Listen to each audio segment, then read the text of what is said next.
Hey, it's Marie Forleo, and you are watching Marie TV, the place to be to create a business and life you love. Now, if you want to be able to use your voice in the most powerful, persuasive, and impactful way, you are going to love today's episode because my guest is the one and only Roger Love. He's known as America's top voice coach. He's worked with singers and actors and speakers, people like Bradley Cooper, Selena Gomez, Gwen Stefani, Tony Robbins, you name it. So if you want your voice to be the most powerful instrument it can possibly be, get ready.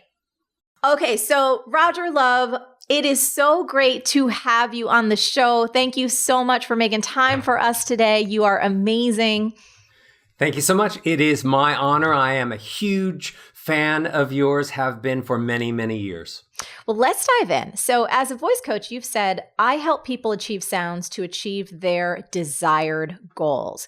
And when I shared that with my team, more than a few people are like, what does that mean? And can he give us an example? Sure. We basically have the greatest communication tool that we will ever possess, no matter how amazing technologies and new things happen to us. We have the voice. And we were born with it, and that's how we're supposed to communicate. But most people never think about their voice or the sounds that they're making until they lose it. They wake up in the morning and they go to speak and there's no voice. Now they're thinking about their voice. But I've literally spent my lifetime trying to help people figure out what sounds should come out so that you showcase what's special about you, what's unique about you, what's smart about you, what's loving about you, and how can you use your voice to influence other people. Yeah. So first I started with singers. When I was 16, I was the voice coach for the Beach Boys and Luther Vandross and all of these amazing singing groups, just being thrown in at the deep end. But 17 years later, after I'd gotten very, very good at helping singers figure out what sounds should come out of their mouths so that they could influence millions of people, speakers like Tony Robbins and Reese Witherspoon and all of these amazing actors and influencers started coming to me to work on their speaking voices. Yeah. So I've spent the last 20 some odd years working with singers, but really loving working with the speaking voice and how people can change the way that they sound and how it can change their lives. That is so cool. So a couple other things that you've said that I want to unpack. Yep. Many of us are trapped in voices that don't convey the very best of who they are. And then you asked this question. I thought this was very provocative. Is it possible that your voice may be ruining your life? And I heard that and I was just like, wait, what? Yes, that is possible. Can you tell us more? Sure. Most people think that they are the voice that they were born with. So if they have a really nasal voice, that's it. It's my mom's fault or my dad's fault. Or if I speak really airy, I should just be a therapist that says, I care about you more than I care about me. But people are trapped really in the voices that they think they were born with. But that's not the case. We are the voices that we imitated growing up. We were born with an instrument. So we imitated mom if she had an airy voice and we wanted to get breast milk. So we said, Mommy, milk, trying to imitate her. And if dad spoke like this, let's go fishing. And if I wanted to go fishing, and as soon as I could learn the word fish, I said, fish, dad. So I sounded like the people that were in my environment. Flash forward, we're all adults or young adults, and we now think that's the voice that we were destined to have. It's not true. That voice may be actually ruining your life because it's just some outdated voice that you used when you were a kid to try to connect with people. But now it's time to say, oh, here's who I am. Here are the things that I believe. Here's the mark I want to make in life. So why can't I create a voice that works for that showcases the best of who I am? And do you think that there are specific sounds, Roger, that you've seen over time working with speakers specifically that either convey a sense of mistrust or insecurity or a lack of confidence? You know, I'm thinking about our listeners and our watchers, our audience right now, and some of them, I am 100% certain, do not feel secure in their ability to communicate clearly and with a sense of power and empathy. So I'm curious to hear what you would have to say in terms of the things that we may be unawarely doing that are getting in our way. Yeah, first of all, let me say that I'm going to answer that question, but let me skirt into it by saying that when I speak to you and when you speak to me, sound leaves your mouth in visible sound waves, and they're supposed to vibrate my body. And the first part of the body that it goes into is the brain. So it goes in my ears to the first part of the brain, which is called the amygdala. Now, the amygdala decides if it's going to let information in to the prefrontal cortex, which is that part of the brain that really processes the information and feels things and then stores it into memory. But the language of the amygdala, of this first brain filter, is emotion. And the amygdala doesn't think words are emotional. So if I say, I really want you to eat this apple, it's good. The amygdala says, what? Did he say apple? If he did, who cares? But if I say, I really want you to try this apple, Adam, you're going to love it. And then the amygdala says, whoa, hold on a second, pushes that information to the prefrontal cortex, where now the brain can really think about it. Do I like apples? Do I want to eat that apple? I'll remember that apple. So the reason that speaking is so important is because you only want to learn sounds that are emotional sounds, or you're never actually going to connect with people. They'll never remember what you said. They'll only remember how you made them feel. And now science supports that. Okay, so here are some sounds that have no feelings whatsoever. A lot of people speak in a term called monotone, which is if they were a piano, they'd only be one note. And they get stuck on that one note. That's my note. And I live my whole life on this one note. Every so often I get really excited maybe, and I say, oh, and then I go back to this one note. And you laugh at me and you say, Roger, nobody talks like that. But the truth is, over 85% of the population only speaks with maybe one or two notes. So we are a world of monotone, and we need to use more notes. A piano has 88 keys. You don't need all those, but you need to add enough melody into your voice that it sounds more emotional, like you're singing to someone instead of speaking to someone. Monotone has no emotion except to bore the heck out of the listeners. Another sound that can have feeling or not has to do with volume. We've become a world that is afraid of volume because we equate volume with anger. So if I speak really loud to you, you're like, Roger's mad at me. What did I do? What's the matter with Roger? So we're so afraid of volume that we all end up speaking a little softer because we don't want to come across as being angry. We know that's not a good emotion. But volume is not angry when you mix it with melody. What I just told you. If you stay on the same note and you get loud, of course you sound angry. But if you have a melody and you're loud, if you go up and you go down and you go up and you go down, you're then perceived as being happy and emotional and the very least ever thought of as being angry. So people are coming across shy because they don't speak loud enough. People are coming across boring because they don't have any melody in their voice. It's just all the same note. And those are unemotional sounds, which we need to fix. Wow. And, as I was listening to you and you were using melody and volume, the word that popped into my brain was passion. Like it was like enthusiastic, energetic, passionate about a topic. And also like I felt this sense of storytelling coming through that made me want to lean forward and hear more. It's just incredible. The greatest storytellers are singers, songwriters, because they have 3 minutes to basically get you so engaged in who the characters are, who broke whose heart, what's going to happen at the end, do you want them to get back together or stay apart? So a good song is a 3-minute amazing movie filled with emotions. So storytelling is really about speaking from emotion to emotion. so that you bring the listener from emotion to emotion instead of from word to word. So you cannot be a good storyteller if you don't have emotional sounds in your voice, because they're just going to focus on the words and they're not going to feel anything.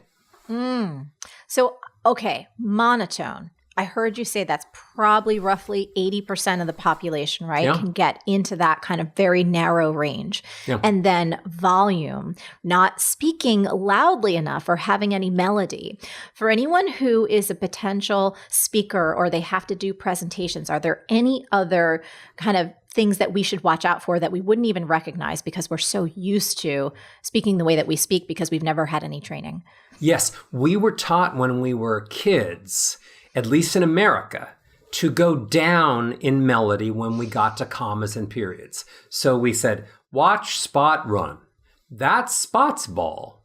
Now let's all go to the party.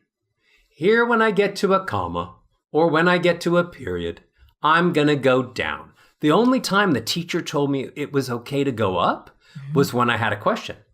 You like chocolate? You want to take a nap?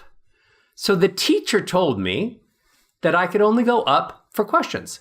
So people are actually going down at every comma and period, and that's called a descending scale. And when I do that, which is what most people do, it makes people sound sad. It's my birthday. I'm so happy to be with you. I love my wife. It's okay. And that melody, that descending scale, that going down at commas and periods is making everyone who listens to you think that you're sad. And then they feel sad because of you. Why do people want to make other people sad? I don't think we should ever do that. We should use ascending melodies. Now I'm walking up the steps. I love my wife. I love golf. Don't worry about making it sound like a question. It won't. I love going up because that makes people happy. If we all spoke going up instead of going down, everyone would listen more to us. Everyone would feel that we were happy and we were making them happy and healthy, and that they would be hanging on every word that we said instead of trying to just nap in between when we get to commas and periods. So what I hear you saying, which is so fascinating, is our ability using this instrument that we have to evoke emotion from the person that we're speaking with. And I mean, I can just see the applications for this in meetings, talking with your family, talking with your spouse, talking with your friends. And then, of course, if you are on stage talking to hundreds, if not thousands of people, Roger, so much of my career, I've taught fitness and I've spoken on stages and I speak a lot in video. And one of the things that I always notice on stages, and my team notices this too, I get fired up. There's like something with that energetic play back and forth, but I'm thinking about it. It's like, oh God, there is so many times when the fear of being loud is out. You know what I mean? And the ability to perform and to use all of me seems to expand. It's almost like if I have more physical space on stage, I almost give myself more space and more room to play with my voice. And it's making me think of all these interesting things now. But my point was, God, yeah, go for it. Dive in. Most people, you have a beautiful voice and you're passionate about the things that you talk about. So the combination of that, the good voice, and you record yourself a lot as well, so you hear the sounds you make, and then you adjust. Most people are not used to listening to the sounds they make. They don't know what they sound like, because sound traveling away from you sounds different than sound coming towards you. So when are people the most shocked? They buy a phone. And they're like, oh, I got a new phone. And now I'm going to record my voicemail message. And you record it. Hi, this is Roger Love. And this is my new phone. I'm so excited. You should come and meet me and my new phone. And then you listen back to it and it says, wah, wah, wah, wah, boring, boring, boring. What? Don't call me ever. I'm boring. I'm not very pretty. And then you were like, ugh. Why'd I spend all that money on the phone? It must have a terrible microphone. I'm doing something wrong. And then you spend 20 minutes on average to record a better voicemail message, and you say, I give up. 20 minutes in, you're like, I give up. This is as good as I can make. I'm an adult. I have a job. I have people that depend upon me. I cannot spend any more time. And you settle. And then you walk away from it. And that voice that you've left on your voicemail message, that voice that you settled with, that's the voice that you're leading your life with. That's the voice that everyone who hears you hears. People don't like their voices and don't know that they could change it. Also, people think that they can only have one voice, one character, one emotion. So they either sound happy all the time. You see these salesmen online and salespeople online, and they're just selling and they're selling, and it's just so over the top all the time, and it's really high, and they have one voice. But I also learned that you have to create different characters to succeed in different areas of your life. So, for example, when I'm at work, I am voice teacher, omnipotent, omnipresent, solve all problems. Whatever you sound like, I can fix it. That has volume and melody and strength and the pacing of the voice. It's all very important sounding. Well, if I take that voice home to my wife and I walk in the door with voice teacher sort of feeling godlike all day, I create miracles. The first thing she says when she hears that is like, no. We're not looking for the voice teacher to come home. If you'd like to be husband, if you'd like to be father, let's go into that mode. And please take out the trash. So people are coming home with their executive voice and they're trying to have relationships with it and wondering why it's not working. I need to interrupt you. I have to, because I am laughing at myself. Oh my God, I have to call myself out for this. It's so funny. Yes to different characters and yes to different voices. Let's dive into that in a minute. But yes, also, Josh, there'll be times he's like, I am not your employee. He's like, where is, and I literally, and again, we talk about this, like Josh and I, we love each other so much. We've been together for 17 years. He's an actor. Like, so we have so many fun little creative battles and stuff like that. But that is one that he's like, can you like go take a shower or do something so I have the other Marie, like, the cozy one, the one that's going to be on the couch and, hang out and stuff. And I was just like, what are you talking about? I'm me. I'm always me. And it's like, oh, hell no. We live in a culture that thinks that if we had the right words to say to Josh, yes, he'd say, oh, that's the Marie that can snuggle with me on the couch. Yes. But words don't matter as much as the sounds that are attached to words. There was an amazing study done a couple of years ago, and up until that point, they would do these surveys and basically try to figure out, when I speak, how many different emotions can you register or identify? And the most they ever could categorize was 12 emotions. So they would have recordings of people saying things, and then they'd ask people, what emotion is that? Well, then last year there was an incredible study, and they decided to do something that had never been done before. They took the words out of the equation. So they had people say things like, oh, ah, and see how many emotions people could agree to. It happened that they could find 24 emotions and all agree that there were now suddenly double the amount of emotions without the words. So talk about how important the voice is and the sounds aside from the word.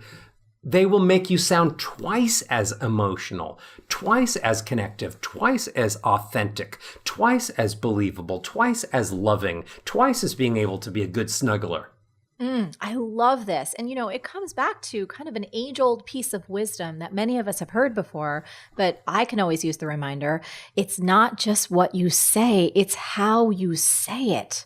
Yes. Right? It's like you can say for, the same thing. It's like, Josh, take out the garbage, and it could be a dagger, right? And it could feel horrible. Or be like, Josh, can you take out the garbage? And all of a sudden, a completely different response. And if we look at this through the lens of sales, of communication, of leadership, of being able to share your message, your product, or your service out in the world, it's like, whoa, this is transformative on another level.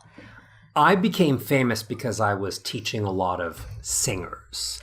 And then more recently got famous because I was teaching a lot of non-singers how to sing. So I took Bradley Cooper and taught him how to sing for the movie A Star is Born. And before that, I did Reese Witherspoon and Joaquin Phoenix for Walk the Line. And I did Jeff Bridges and Colin Farrell for Crazy Heart. And they were all winning Academy Awards. So people think, oh, my specialty is that I teach non-singers how to sing.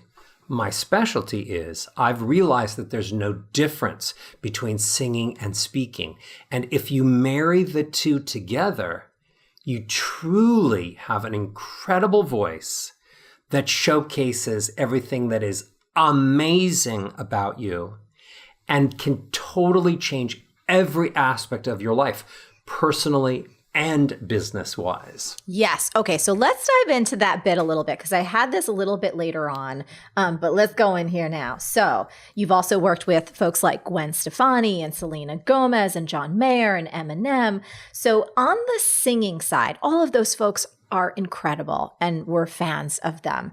I'm curious, what kind of things did they want to work on? Like, where were their growth opportunities, or where did they show up saying, hey, this is the place I really want to get stronger, or hey, this is the area where I feel like there's other possibilities that I haven't hit yet? A lot of singers, and then later a lot of speakers, started coming to me first because they were losing their voices. You talk all the time. Yes. And you've gotten to a place where you don't get hoarse that often. And when you do, you rest up. But most people, when they speak, if they speak for any length of time, their vocal cords get dry and puffy and red and swollen. And no matter how much water they drink or tea so they think with honey and lemon is good for them, but we'll go into that. It's not good for them. But no matter how much liquid they drink, they still lose their voices. So most of those singers actually came to me because they were losing their voices. And interestingly enough, 17 years later, when I started teaching speakers, the main reason they were coming to me was because they were losing their voices. And they couldn't do hours of being on stage, days of being on stage. But that's such an easy fix. One of the main reasons that you or anyone who is listening to this is losing their voice is because they are breathing in through their mouths. Yes. Tell us more. Please tell us more. Because we did this, by the way, for everyone watching, listening. I'm like obsessed with Roger and I can't wait to continue working with him because one of my lifelong dreams is to be able to sing. And, maybe I'll sing for y'all, grace you with my not so good voice or great voice. It's going to get there. Roger will help me. But just for fun. And this is one of the main things he was teaching me because I am a mouth breather all the time. So please continue. If you have a baby and you want to know if the baby's alive, or your dog has a puppy and you want to know if the puppy's alive, you don't stare at the dog's mouth or the baby's mouth. You look at their tummies. And you see their tummy come forward when they inhale and come back in. That's how you know that the child is alive. So we're all born breathing in through our noses because there are filters in the nose called turbinates. And when you breathe in through those turbinates, it becomes moist air. So right now with me and anyone listening, open your mouth and take a big breath in like this. Do you feel all the dryness? Yes. You can feel dryness go from your tongue all the way to the back part of your throat. Yes. Now close your mouth, breathe in through your nose. Zero dryness. We need to actually close our lips at the commas and the periods. Take a breath and then speak until the next comma. Close our lips, breathe through our noses, and then speak. Stop breathing through your mouth and your voice will last all day and all night. It really is that simple. It's amazing. Okay, so going back to Bradley Cooper for a minute, because he, was so incredibly grateful and thankful for the work that y'all did together. And I heard him say he worked with you every morning at 7:30 a.m., that you guys would just work for weeks and weeks and weeks. when Bradley first showed up, I mean, again, another incredible creative, an incredible artist, did he believe he could sing? Like, where was his voice at and where were you able to get to? And I know there was the other layer with him too, because it wasn't Bradley Cooper voice, right? Speaking about these different voices. It was this character's voice that was also quite different than his own natural voice. Exactly right. He actually has a little bit of a higher voice. And he came in, he said, I want to create this voice that's down here. Yeah. That's the voice of the character. Yes. And yet I want to sing, and I have to sing opposite Lady Gaga, and she's amazing. Oh, and by the way, Roger, we've decided that we're not going to pre-record any vocals. We're not going to go into the studio and do it line by line, word by word, and then you're going to fix it in the computer.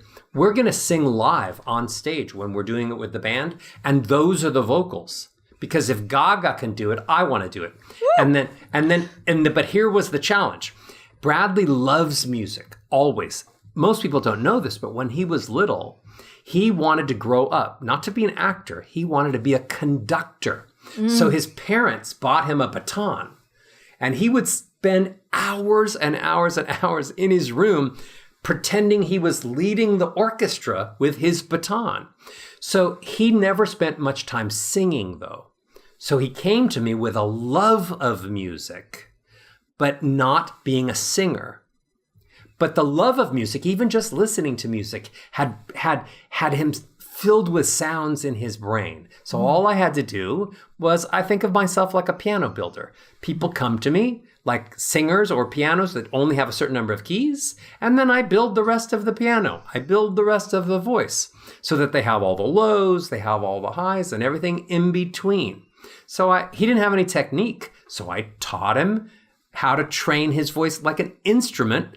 And then we started working on song after song after song, and then working up the performance. But it starts with, you got to realize that your voice is a musical instrument like any other instrument. And would you walk around or get up on stage and play a guitar that was totally out of tune? Or would you try to tune it a little and then play your song? Because you know how the audience is going to react if you play the guitar and it's out of tune or the piano's out of tune. Yeah, no, this is, thank you so much for sharing that. I remember just seeing that film in the theater, and it was actually one that I went to go see by myself. Josh and I were in different geographical locations due to work, and it came out, I was like, I must see this.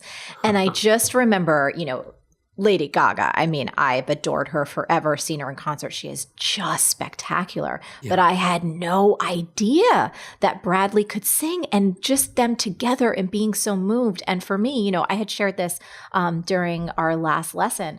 I've had this dream for so long to be able to sing, again, not professionally, just for the freedom of being able to do that. I'm a huge fan of karaoke. I've been doing karaoke for years. And I will tell you, you are the first person that has given me this light of possibility.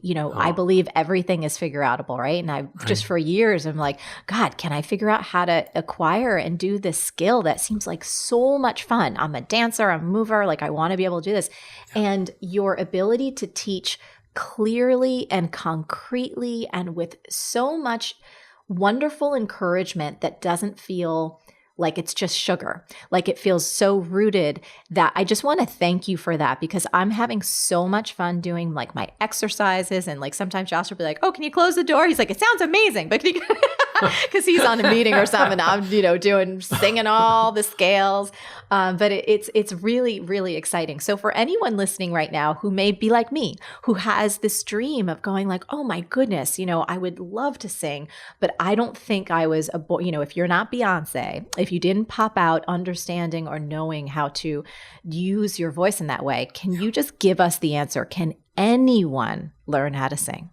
Yes. One of the saddest stories that I keep hearing over and over and over from the time that I was little, as soon as I started teaching, was people would come to me and they would say, I auditioned for my choir when I was little. And the choir teacher said, no, you're tone deaf. You can't be in the choir. And it was such a devastating blow to each of those people that heard that. Yeah. They basically excommunicated the concept of singing and music from their lives. Those things rocked their self-esteem, their belief that anything was possible suddenly nothing was possible. And they never recover from that, as silly as that sounds, because it's not silly.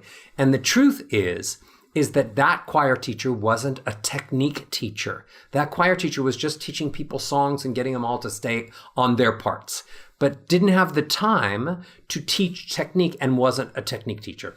That's why when I was young, I learned to be a technique teacher, saying, here's what anyone can do with the voice. Anyone can sing from lows to highs without any pressure, without any straining, and sound amazing and strong and beautiful and have vibrato and be on pitch and then learn to sing emotional. Anyone, if they have the right technique. So I make my singing technique and I created it. Yeah. So I made it so that anyone could do it. You didn't have to be able to read music or play an instrument or ever sing before. And that's why I've had so much success. Yeah. You're because so I really know that anyone who just wants to learn how to sing can learn to sing. And every single person who comes to me for singing, I also fix their speaking voices. And every single student who comes to me for their speaking voice, I also fix their singing. Because why not? Why can't you just get all of the joy from the sounds that come out of your mouth in one moment in time? It's so good and it's so fun and it's such a fundamental part of who we are. I mean, music has been such a huge part of my life. I often tell people this, I used to teach, I was a Nike Elite dance athlete and I used to teach hip hop, and so many people, similar thing, they would say, but I can't dance. I don't have rhythm. And I remember one time, a friend of mine, we were bartending together. He's like, Marie, I really want to learn to dance, but I don't have rhythm. I'm like, that's bull. Like, we can teach this. This is possible. And I just want to honor you and just love on you, Roger Love, for doing what you do, because it really is such a gift. And even, everything we talked about today is just brilliant. So before we wrap up, I know that you and your team have a special gift for our listeners, and you guys listening, obviously, Roger works with a lot of big names and a lot of stars, but he's also taken his incredible talents and gifts and he's turned them into online training programs, which, by the way, just so you guys know, I'm not affiliate. I don't get anything from this. I just care about my audience, and I always want you guys to have access to the best people and the best information and the best possible education out there. So, Roger, if anyone is watching or listening and they just want to learn more, where should they go? Well, I came today because I love to be the person that helps give voice to anyone's dream. You and I spoke last week, and you wanted to be a great singer. And I was like, the joy of being able to help someone get closer to their dream is what I live for. I say that I used to really believe when I was young that my goal in life was to teach people to have great voices. And then I realized that was fun. But I realized more important than that is my job in life is to use voice to make great people and to make those people have their dreams of singing and speaking come true. So basically, if you want to sing or speak, or this interview has inspired you in any way to do both, I came with a gift of a $50 gift certificate that's waiting for you. If you go to rogerlove.com/Marie, I love that title, rogerlove.com/Marie. So you just go to the website and you claim your gift certificate, and you can use it toward any training program that's perfect for you. So whatever you want to achieve with your voice. And by the way, we made sure that your $50 is good for speaking training, singing training, or both. Because I know if your friends and fans are anything like you, they're multi-passionate. And I don't want people to ever have to choose between two good dreams. Should I learn how to sing? Should I learn how to speak? So go to rogerlove.com/Marie and spend $50, my gift, on anything that'll make either of those dreams or both of those dreams more of a reality. That is so cool. Thank you so much for your generosity. Thank you for the work that you do and for filling all of us with just these simple and effective tips that can help us just communicate more effectively and create the emotion that we want in other people. And Roger Love, you are just such a gift. So thanks for being on today. Really appreciate you. Well, thank you so much for having me. It is an honor, and I can't wait to the next time that you sing for me or speak. Wasn't that amazing? Wasn't Roger just fantastic? I really hope you're going to use some of the tips that he talked about today. Speaking of which, I'm curious, what was the most important insight from that conversation, and how can you put it into action starting right now? Now, as always, the most fantastic conversations happen over at the magical land of marieforleo.com. So head on over there and leave a comment now. And once you're there, if you're not already, subscribe to our email list and become an MF Insider. You will get instant access to an audio training I created called How to Get Anything You Want. It's so good. So make sure you do that. And as always, stay on your game and keep going for your dreams, because the world really does need that very special gift that only you have. Thank you so much for watching, and I will catch you next time on Marie TV. Hey, you having trouble bringing your dreams to life? Well, guess what? The problem isn't you. It's not that you're not hardworking or intelligent or deserving. It's that you haven't yet installed the one key belief that will change it all. Everything is Figureoutable. It's my new book, and you can order it now at everythingisfigureoutable.com.